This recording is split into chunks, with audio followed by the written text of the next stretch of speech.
Can I do a 10-second delay? Who's won? Okay. One. So I can sort of get them all to stand up and sit down again. Yeah.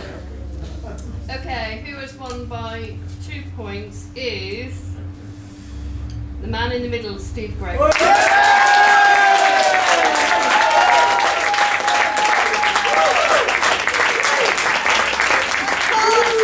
For a tropical island, so I'm giving you an inflatable tropical island.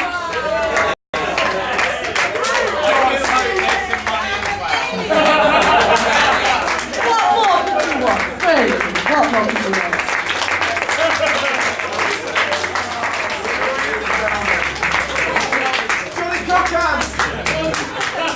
Exactly. Actually, I'm glad I won, not because of these gifts.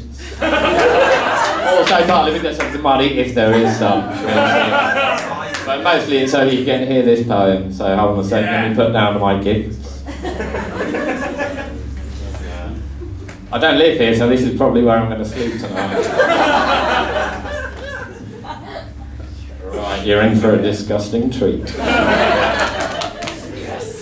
This is, well, I'd like to say it's a true story, but it's clearly not. But imagine the tale of my old poor friend Johnny. Interred is where he lies. This is the story of how he died. Not a murder, not a suicide, but a tragedy, a catastrophe. Jonathan Cockhands was his name. He had cocks for hands and shit for brains. He was quite good-natured all the same, but his hands were cocks and he was insane. He never intended to do what he did. He never meant to cause anyone pain, but it flipped his lid when he was a kid. His hands were cocks and he was insane. In school, he didn't get teased all that much, because, I mean, really, what could you say? He was called Johnny Cockhands anyway. The other kids would just go out to play and leave him alone to contend on his own with his strange, disgusting, cock-handed ways.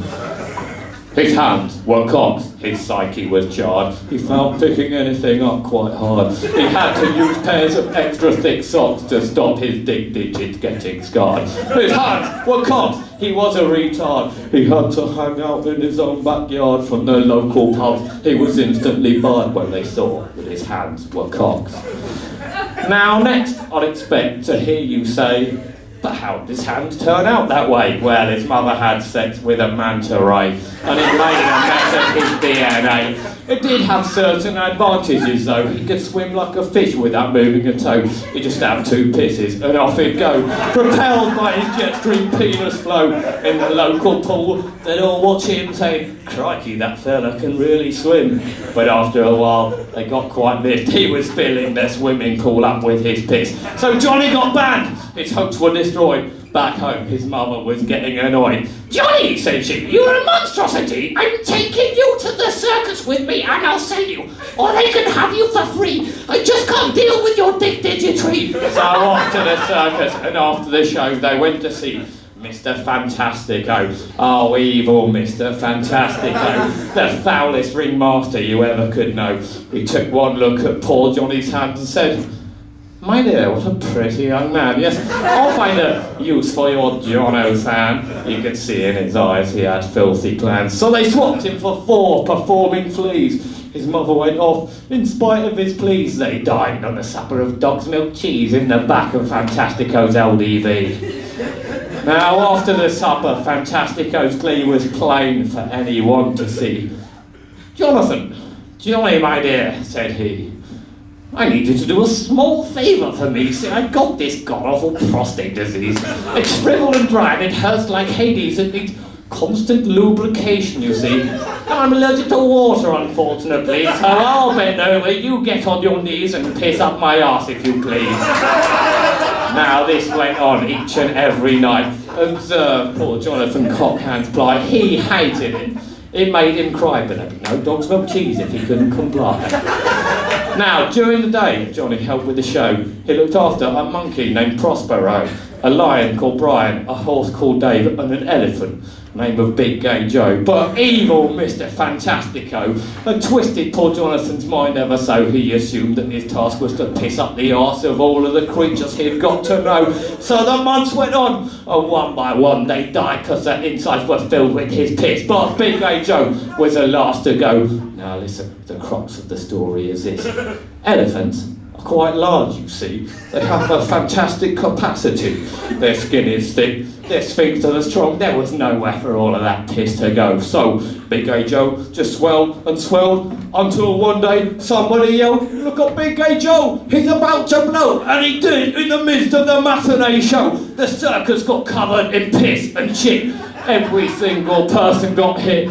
Poor old Johnny, he was stood too close. He got struck by most of it. He got blasted for miles. The tsunami of turd made him surf like an Aussie and fly like a bird. He passed over a village, a second, a third. For miles around, his screams could be heard. Until finally, after quite some time, he landed inside an abandoned mine. The torrent of crap made the shafts collapse like a pharaoh of shit, like that poor chap. Entombed, interred, forever preserved. Never again to be disturbed by the arse of the dastardly twisted old perv. Poor Johnny! It's not what he deserved. So if you ever see Mr. Fantastico, take him aside and tell him, about poor old Johnny and Big Gay Joe and the things he gets up to after a show. Then stamp on his toe and pull on his ears, cripple his nipples, reduce him to tears, then run him over in his own rusty van showing, "This one's for old Johnny Cochran!"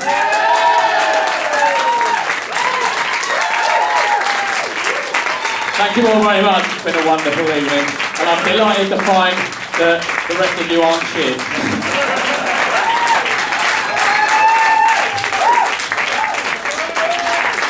Brilliant. Thank you so much. That was absolutely wonderful. Fantastic winner. He's going to have to be on the radio. The Vibraphonic Slam winner has to be on the phonic radio. So we'll listen out for you. And I will basically tell them when. I don't know how. How's this going to work? Sorry. Say that again? How's it going to work putting me on the radio? Well, I don't know. They're going to have to beep out. I don't know how they're going to do it. They'll have to put you on the watershed. 3 minutes of beeps, won't it? It'll be fantastic. It'll be fantastic. Well done. A very brilliant winner. And thank